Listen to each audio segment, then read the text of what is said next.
In the spring of 1894, inside a dusty archive room beneath the Smithsonian Institution, a junior curator named Jonathan Hale discovered a letter that, by every known timeline, should not have existed.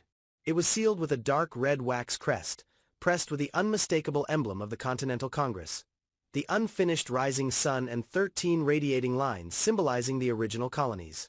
But it wasn't the seal that froze Jonathan in place.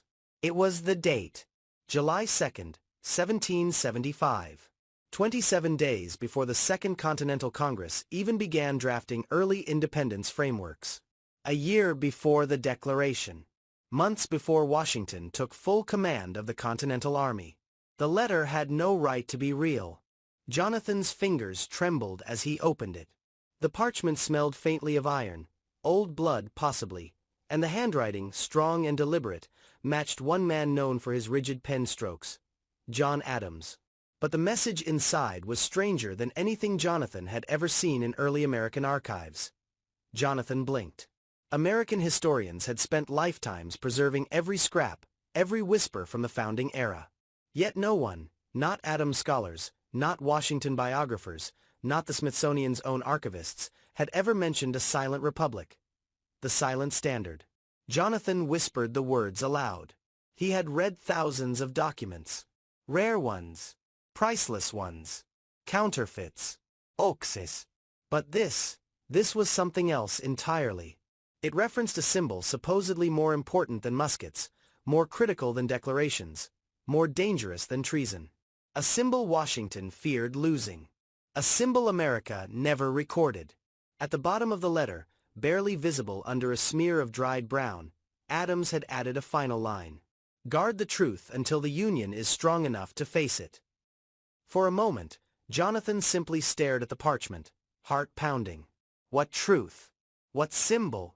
And why had it been hidden? He didn't know yet that this discovery would lead him into a labyrinth of missing archives, forgotten battlefields, suppressed journals, and one of the most astonishing secrets buried beneath the story Americans thought they knew.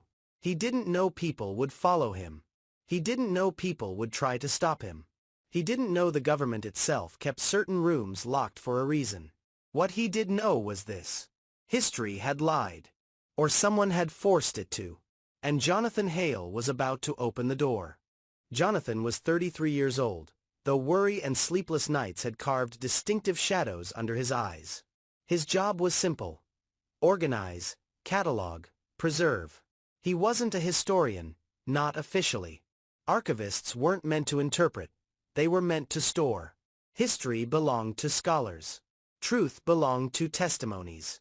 Archivists simply kept the shelves from collapsing.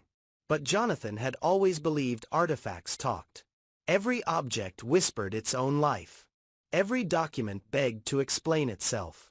He often felt like a translator between centuries. The Smithsonian basement was enormous, far bigger than the public knew. Wooden crates stacked 3 stories high, shelves stretching into darkness, rows of metal cabinets humming with age.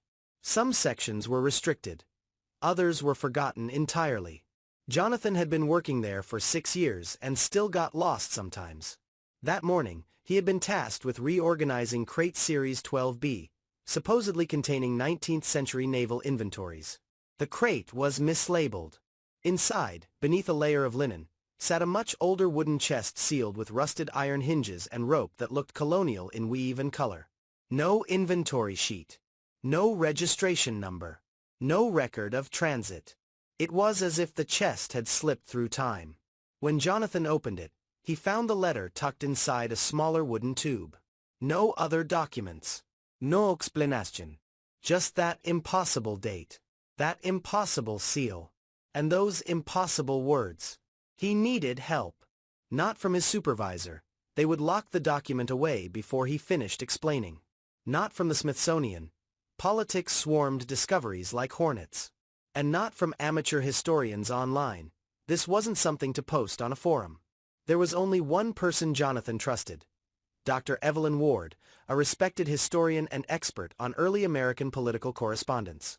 She had written books on Adams' letters, taught at Georgetown, and could identify an 18th-century forgery within seconds. Jonathan dialed her number. 4 rings. Then her voice. "This is Evelyn." He swallowed. He found something. Something Adams wrote. What kind of something? She asked cautiously. The kind nobody is supposed to find. There was a sharp pause. Where are you? Basement level 2. Room 14. I'll be there in 8 minutes. Jonathan hung up, unaware that someone else had already listened.